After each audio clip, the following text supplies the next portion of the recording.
হজরত আদম আলাইসাল্লামের সৃষ্টি ২০০০ বছর আগে আল্লাহর হুকুমে ফেরেশতারা কাবা ঘর নির্মাণ করেন। আদম আলাইসাল্লাম পৃথিবীতে আসার পর আল্লাহ তাআলার হুকুমে পুনরায় এই ঘর নির্মাণ করেন।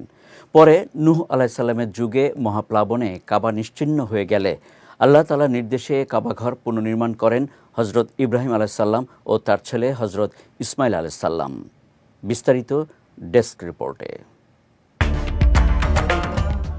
হজরত ইব্রাহিম আলাইহিওয়াসাল্লাম স্ত্রী হাজেরা ও সন্তান ইসমাইলকে নিয়ে সিরিয়ায় বসবাস করতেন। আল্লাহর আদেশে তিনি স্ত্রী ও সন্তানকে মক্কার মরুভূমির একটি নির্জন জায়গায় রেখে আসার সিদ্ধান্ত নেন। এরপর জিবরাইল আলাইহিওয়াসাল্লাম বোরাক নিয়ে আগমন করলেন এবং ইব্রাহিম আলাইহিওয়াসাল্লাম শিশু ইসমাইল ও হাজেরা আলাইহিওয়াসাল্লামকে নিয়ে আল্লাহর নির্দেশিত জায়গায় রেখে আসার জন্য রওনা হলেন।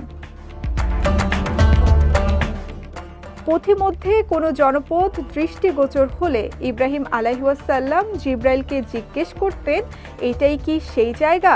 উত্তরে তিনি জানাতেন, এটা সেই জায়গা নয়, আপনার গন্তব্যস্থল আরও সামনে। এভাবে পথ চলতে চলতে অবশেষে তারা মক্কায় পৌঁছালেন।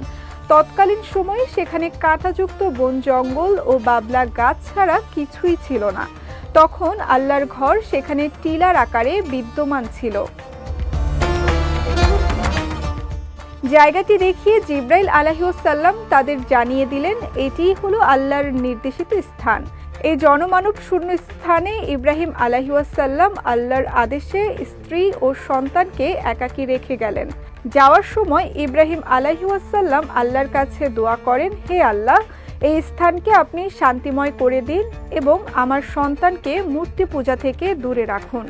একই সঙ্গে তিনি এই জায়গাকে আবাদের উপযোগী করার দোয়া করেন, যা সূরা হজের ৩৬ ও ৩৭ নম্বর আয়াতে বর্ণিত আছে। ইব্রাহিম আলাইহিওয়াসাল্লাম তাদের জনমানবহীন প্রান্তরে রেখে যাওয়ার পর আল্লাহর কুদরতে সেখানে জমজম কূপ সৃষ্টি হয়।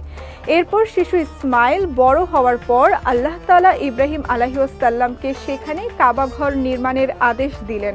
Double million offer, Walton fridge কিনে পেতে পারেন ২০ লক্ষ টাকা, রয়েছে কোটি কোটি টাকার নিশ্চিত উপহার।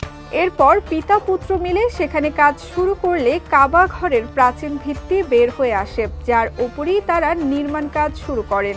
তখন ইসমাইল আলাইহিওয়াসাল্লাম পাথর নিয়ে আসতেন এবং ইব্রাহিম আলাইহিওয়াসাল্লাম নির্মাণ কাজ সম্পন্ন করতেন।